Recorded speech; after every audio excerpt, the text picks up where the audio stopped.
পুরান ঢাকার আবাসিক এলাকা থেকে কেমিক্যালের গুদাম সরাতে ইতিমধ্যে কাজ শুরু করেছে দক্ষিণ সিটি কর্পোরেশন। প্রথম দিনে অভিযান চালানো হয় ইসলামবাগ এবং শহীদনগর এলাকায়। গোডাউন থাকায় 12টি বাড়ির গ্যাস এবং বিদ্যুৎ সংযোগ বিচ্ছিন্ন করে দেওয়া হয়। পরে দক্ষিণ সিটি কর্পোরেশনের প্রধান স্বাস্থ্য কর্মকর্তা ব্রিগেডিয়ার জেনারেল শরীফ আহমেদ জানান, 1 এপ্রিল পর্যন্ত এই অভিযান চলবে।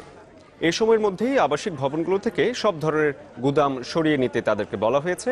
তবে কেউ যদি স্বেচ্ছায় তাদের গুদাম না সরায় তাহলে তাদের বিরুদ্ধে আইনি ব্যবস্থা নেওয়ার কথাও তিনি জানান।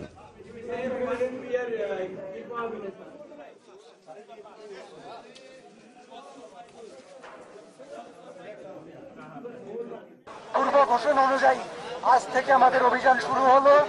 এই অভিযান 1 মাস চলবে।